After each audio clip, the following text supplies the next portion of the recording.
안녕하세요. 보기 드문 책 문지혁입니다.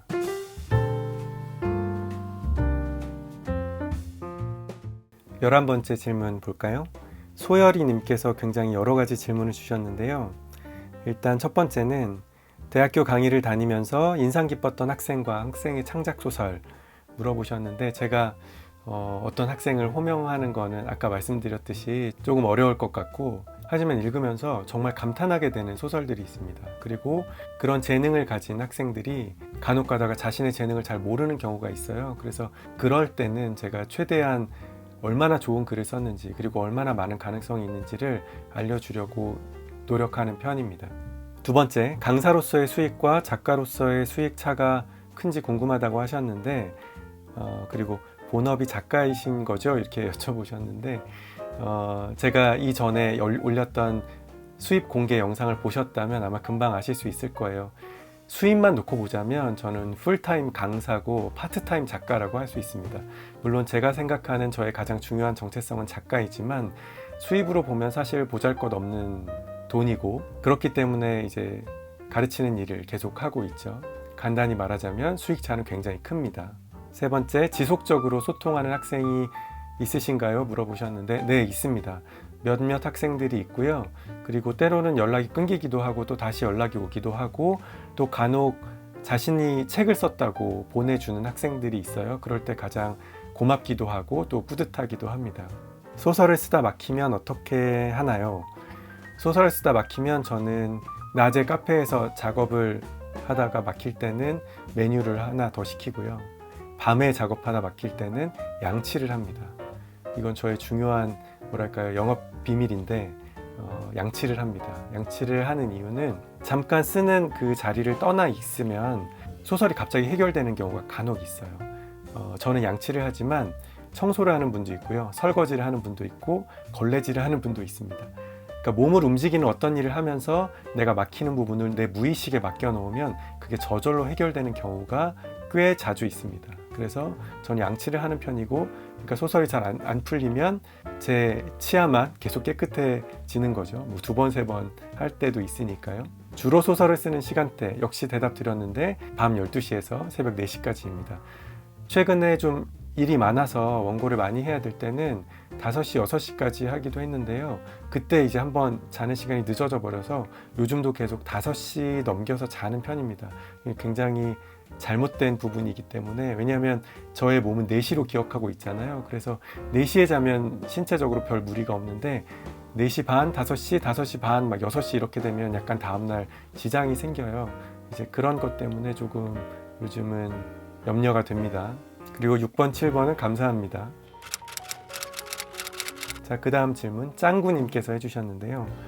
작가로 데뷔할 때 필명 쓰고 싶은 생각 없었냐고 물어보셨는데, 네, 저는 필명은 한 번도 생각해 보지 못했고요. 계속해서 저의 이름을 썼습니다.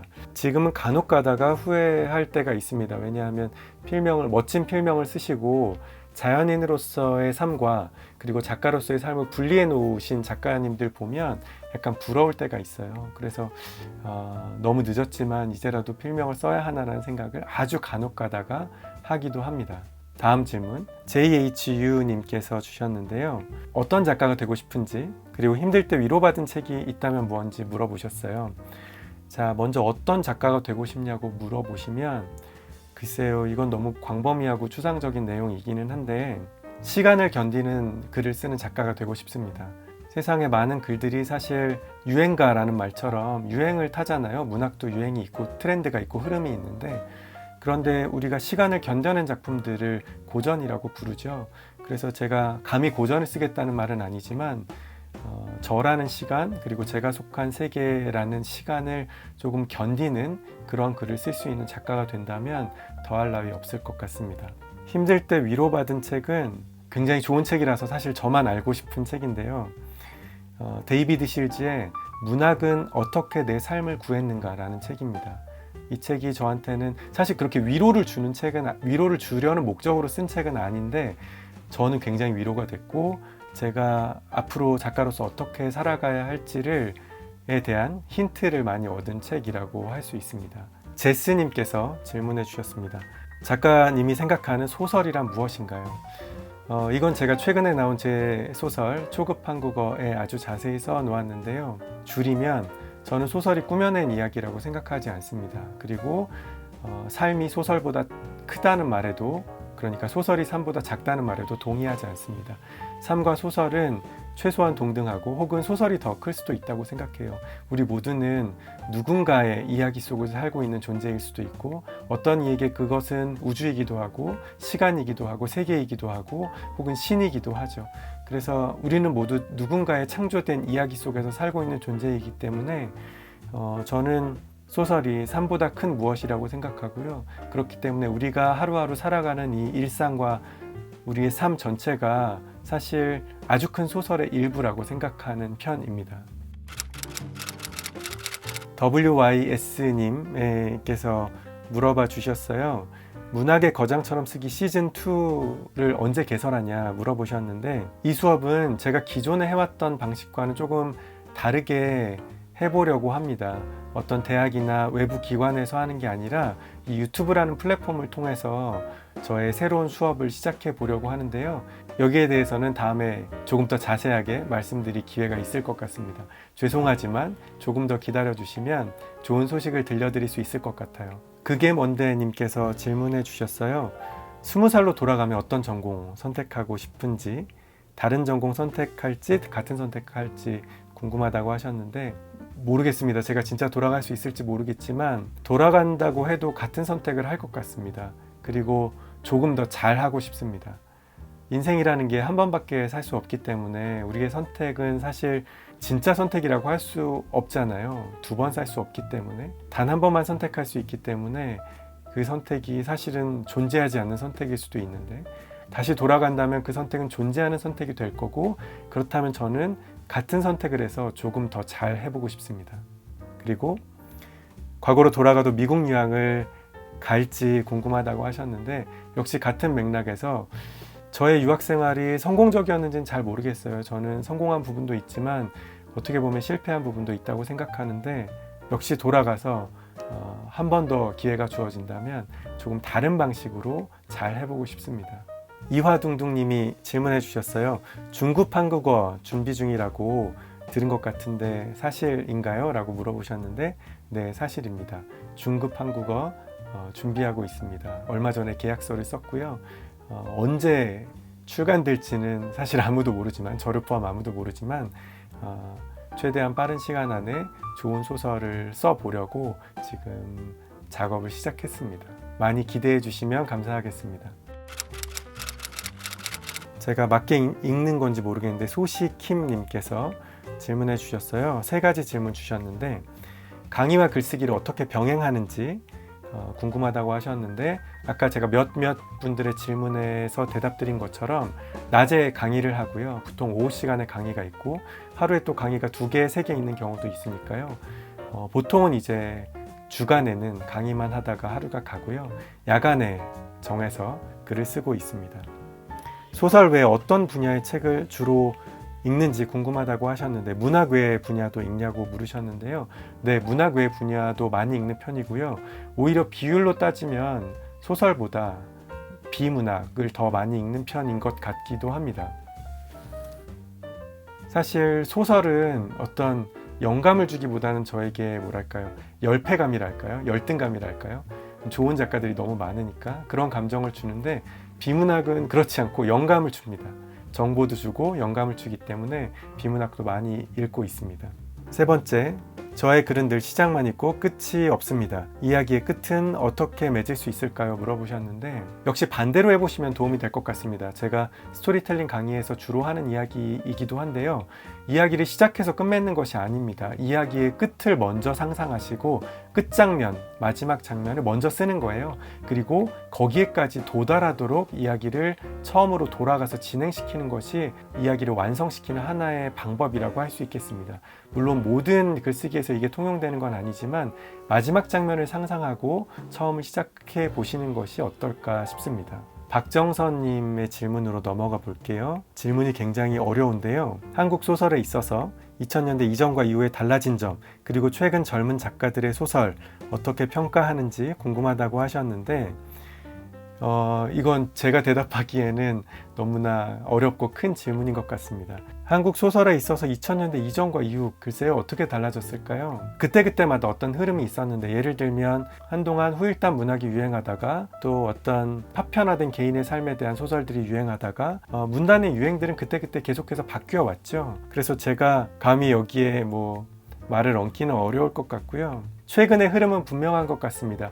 퀴어와 페미니즘이 최근 문단의 흐름인 것은 분명한 것 같고요. 최근 젊은 작가들의 소설을 제가 어떻게 평가하는지는 물론 저의 개인의 생각은 있지만 그걸 여기 공개된 자리에서 말하기는 조금 어려울 것 같고요. 저의 느낌은 잘 쓰는 분이 정말 많다. 그리고 아주 다양한 분야, 다양한 소설들이 나오고 있다. 이건 굉장히 긍정적인 변화인 것 같고, 다만 그 다양한 소설들이 모두 공평한 주목을 받지는 못하는 것 같아서 그런 부분은 약간 아쉬운 점이 있습니다. 아마도 문단에 돌아가는 메커니즘이나 비평 문화나 이런 것들에서 원인을 찾을 수 있을 것도 같은데, 역시 제가 여기에 대해서 뭐라고 말하기는 좀 어려울 것 같아요. 저의 능력 밖의 일인 것 같습니다. 글쓰기에 영감과 도움을 줄 만한 한국의 예전 소설, 그리고 젊은 작가의 소설 추천해 달라고 하셨는데요. 어떤 시리즈들을 살펴보시면, 그리고 제일 안전한 방법인 문학상 수상 작품집들을 살펴보시면 도움이 되지 않을까 싶어요. 문학동네 젊은 작가상 매년 나오고 있는 수상집이라든지, 아니면 민음사에서 하고 있는 오늘의 젊은 작가 시리즈라든지, 이런 것들을 살펴보시면 모르던 작가도 알게 되실 수 있고, 또 젊은 작가들 누가 있는지도 자연스럽게 알게 되시지 않을까 싶습니다. 기영님의 질문으로 넘어가 보겠습니다. 소설이 언제 완성된다고 느끼시는지 물어보셨는데, 맞아요. 아무리 퇴고를 해도 수정해야 될 것들 투성이고요. 심지어 책이 나온 다음에도 그렇습니다. 놀라운 일이죠. 그래서 퇴고의 완성은 없는 것 같고요. 그냥 마감 날짜가 퇴고의 끝인 것 같습니다. 마감이 되면 어찌됐든 원고를 넘겨야 되니까 그때가 퇴고의 끝이라고 생각이 되고, 마음에 드는 퇴고가 있다면 왜 작가들이 책이 출간된 지 몇 년, 수십 년이 지나서 여전히 개정판을 내고 새롭게 손을 봐서 소설을 내는지, 거기 그것만 보아도 이 완벽한 퇴고는 없다는 어떤 하나의 증거가 되지 않을까 싶습니다.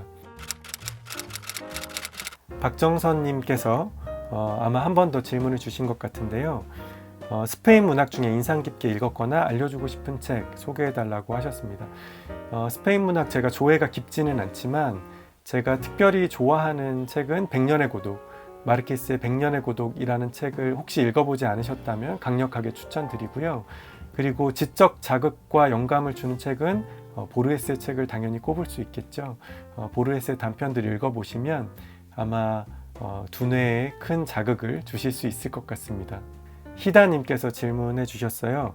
지금까지 낸 소설 중에 가장 애정이 가는 작품과 가장 힘들었던 작품 물어봐 주셨는데, 이것도 어려운 질문인 것 같습니다. 이런 말이 있죠. 안 아픈 손가락은 없지만 더 아픈 손가락은 있다고요. 저에게 그런 책은 아마 채이서라는 책일 것 같아요.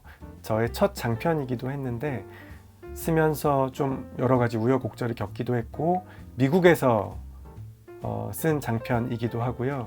이 작품 마지막 퇴고를 한국으로 영구 귀국하는 비행기 안에서 봤는데, 그때 그 묘한 느낌, 불 꺼지고 좀 약간 서늘한 비행기 안에서 마지막 퇴고를 보고 그걸 마쳤을 때 그 노트북을 바라보고 있던 그 노트북에 비친 저의 모습 같은 것들이 좀 생각이 나서요. 아주 잘된 작품은 아니지만, 그리고 여러 가지 그 출판사 관련해서도 우여곡절이 있었지만 그래서 그런지 더 아픈 손가락으로 기억되는 책인 것 같고요. 저의 MBTI 나중에 질문 주신 김혜진 님도 물어봐 주셨습니다. 제가 한 MBTI를 제대로 검사한 것은 15년 전에 딱 한 번 있었습니다. 근데 그때 좀 이렇게 정식으로 검사를 했어요. 간략하게 줄여진 축약된 검사가 아니고 진짜 제대로 된 검사지로 검사를 했는데, 그때는 INTJ가 나왔습니다. 근데 신기하게도 E랑 I가 딱 E가 51로 E가 나왔어요. 그러니까 만약에 조금만 더 50이나 49가 됐으면 I가 나올 수도 있었는데, 그래서 조금 지금은 15년이나 더 세월이 흘렀으니까 아마 INTJ가 되지 않았을까라고 생각합니다. 누가 그런 명언을 하셨잖아요. 인생이라는 건 E에서 I로 가는 여정이라고. 저도 항상 외향과 내향 그 사이 어디쯤에 있는 사람인데 지금 조금 더 내향적인 사람이 된 것 같고요. 그래서 지금 다시 검사를 한다면 INTJ가 아닐까라고 생각합니다. 그 다음 질문, 제가 아이디를 못 읽겠는데요. 꿈을 이뤘냐고 물어보셨는데, 글쎄요, 제가 작가가 되겠다는 꿈을 꾸었고 그것은 이루었지만 이제 작가로서 가지고 있는 꿈들은 아직 이뤄가고 있는 과정인 것 같습니다. 그리고 제가 지금 마음속에 가지고 있는 목표와 꿈들이 영원히 이루어지지 않는 것이 더 행복한 일일지도 모르겠다는 생각을 합니다. 왜냐하면 꿈을 이뤘다는 생각, 모든 것을 다 이뤘다는 생각이 드는 순간이 죽는 순간이었으면 좋겠거든요. 왜냐하면 그 이후의 삶은 꿈을 잃어버린 삶이 될 수도 있는 거잖아요. 그래서 영원히 꿈을 꿨으면 좋겠고 역설적으로 영원히 이루지 못하는 그런 삶을 사는 것이 더 좋겠다고 생각합니다. 김수현님 질문 주셨는데요. 질문이 굉장히 많습니다. 8가지 제가 간략하게 답해 볼게요. 첫 번째는 소설을 쓸 때 어디서 시작하냐라고 물어보셨는데 제가 아까 메모를 한다고 말씀드렸잖아요. 그래서 대부분 빈 백지에서 시작하는 경우는 잘 없고요. 메모에서 어떤 문장이나 장면이나 제 아이디어를 모아놓은 그 덩어리에서 시작하는 편입니다. 몇 시 어디에 앉아서 영감이 떠오를 때까지 기다리진 않고요. 제가 좋아하는 말인데 아마추어들은 영감을 기다리지만 우리는 그냥 일하러 간다, 이 말을 좋아하는데 저도 그냥 일하러 가는 편입니다. 코로나 시대를 이겨내는 방법, 새롭게 시작한 취미, 저는 영상을 더 열심히 찍는 것인 것 같고요. 새롭게 시작하지는 않았지만 과거에 이제 밖으로 오가면서 분주하게 시간을 보냈다면 이제 집에 있는 시간이 많으니까 영상을 생각하고 또 찍는 시간이 더 많아진 것 같아요. 그래서 이 저의 취미를 조금 더 열심히 해보려고 합니다. 세 번째, 글을 쓸 때면 자신이 한없이 부족한 것 같을 때도 누구보다 잘난 것처럼 느껴질 때도 있는데 이 사이에 균형을 잡는 법이 있나요? 라고 물어보셨는데 저는 이 2가지 마음 자세가 작가에게 꼭 필요한 자세라고 생각해요. 나만한 작가가 어딨어, 난 천재야 라는 생각과 이런 글을 글이라고 할 수 있나, 이거 쓰레기 아닌가 라고 생각하는 두 마음이 다 필요한 것 같고 이 2가지 속에서 영원히 진동하는 것이 작가의 마음인 것 같습니다. 그래서 균형을 잡는다기보다는 여기서 계속 진동하면서 이 사이를 오가면서 에너지를 생성해내는, 그게 더 좋다는 생각이 들어요. 네 번째, 근래의 생각을 환기시켜준 일. 이렇게 오래 생각하는 것 보니까 없는 것 같습니다. 5번째, 요즘 깊이 고민하는 토픽. 제가 전에 어느 영상에서 21세기의 작가의 역할이 문학적 경험을 확장하고 공유시켜주는 것이라고 말했었는데 이걸 어떤 방식으로 할 수 있을까를 좀 고민하는 것 같아요. 대학이나 어떤 외부 교육기관이나 이런 데서 강의를 하고 있는데 또 유튜브를 하고 있지만 이게 하나로 잘 모아지지는 못하는 것 같아서 어떻게 하면 제가 할 수 있는 어떤 문학적인 경험을 나누는 일과 이런 플랫폼 혹은 온라인, 오프라인 이런 계기들이 만날 수 있을지에 대해서 고민하고 있는 것 같습니다. 기술적인 것, 현실적인 것, 또 콘텐츠의 내용 같은 것 다방면으로 고민이 되고 있어요. 6번째, 자랑스럽게 여기는 경험이나 특징은 사실 뭔지 잘 모르겠고요. 제가 내세울 만한 건 하나인 것 같습니다. 작가가 되기 위해서 누구보다 오랜 시간 실패해 왔다는 것, 그리고 어떤 사람보다도 부족한 재능을 갖고 있다는 것. 그래서 왜 공부를 잘하는 사람들은 공부가 잘 안 되는 사람들의 마음 이해하지 못하잖아요. 데뷔하는 데도 너무 오래 걸렸고 많은 주목을 받거나 금방 유명해진 사람도 아니기 때문에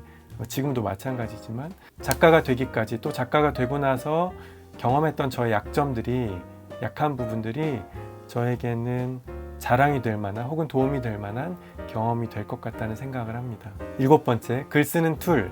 한 10년 전에 아이폰과 맥북을 사면서 이 맥OS의 세계로 들어왔고요.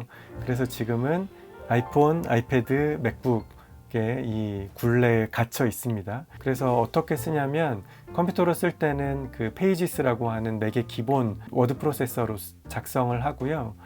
그리고 그 전에 아이디어 스케치 단계에서는 메모장을 활용합니다. 메모장을 쓰면 이 OS에서 서로 연동이 되기 때문에 제가 폰으로 쓰던 패드로 쓰던 다 컴퓨터로 들어가기 때문에 그런 것들 정리하고 수합하는데 도움이 많이 돼요. 그래서 그렇게 쓰고 있습니다. 메모장에서 시작해서 페이지스로 완성하고 그 다음에 이제 이 원고를 공유할 때는 페이지스로 공유할 수 없기 때문에 워드 파일로 변환하거나 PDF로 만들어서 공유하고 있습니다. 8번째, 여러 일을 병행하면서 번아웃을 막는 방법. 제 생각에 번아웃을 막는 방법은 마감과 입금인 것 같습니다.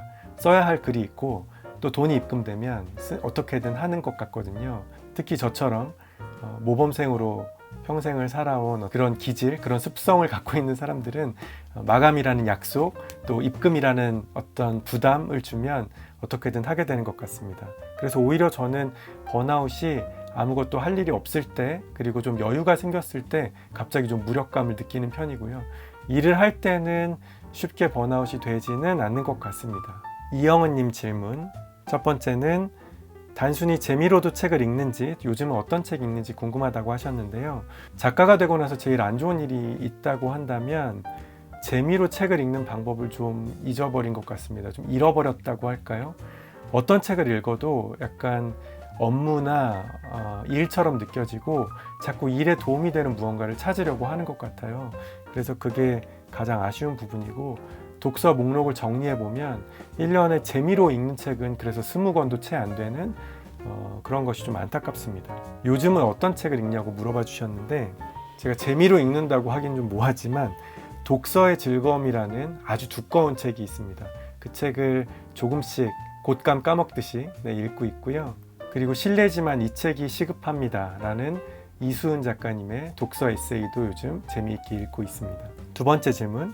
일반인에게 독서에 대한 조언을 해주신다면 책 추천도 좋고 독서 방법도 좋고 청소년을 위한 이야기도 부탁하셨는데요.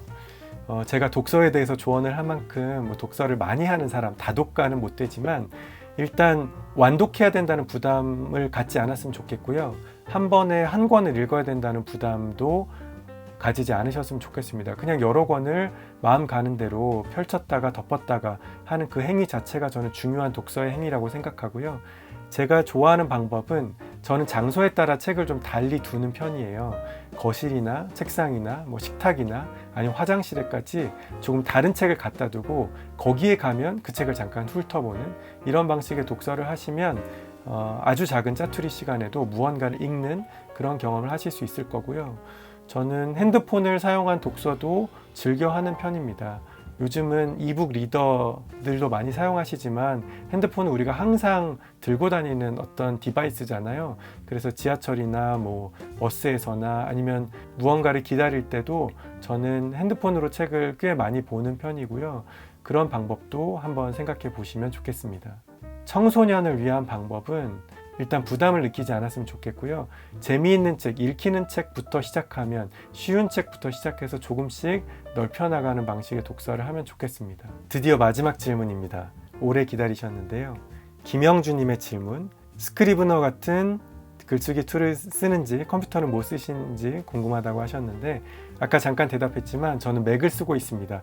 지금은 2018년 레이트 맥북 프로 13인치를 쓰고 있고요. 스크리브너 같은 다른 글쓰기 프로그램을 사용하지 않고 메모장과 페이지스만 쓰고 있습니다.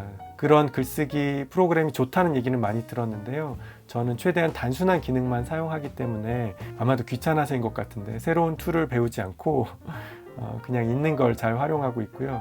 정말로 기본 앱들만 사용하고 있습니다. 그래서 아이폰, 아이패드, 맥북으로 이어지는 이 애플의 앱 생태계를 최대한 활용하고 있는 편입니다. 제가 전에 소개했던 모리 히로시라는 작가가 사실은 여러 가지 부러웠지만 그 중에 제일 부러웠던 게 뭐냐면요. 자기는 매년 새로 나온 맥북을 새로 산다는 거예요. 그게 제일 부러웠습니다. 저의 맥북은 최근에 그 키보드가 왜 그런지 모르지만 이제 부풀었어요. 배터리 문제라고 하는데 그래서 이제 가서 수리를 받았거든요.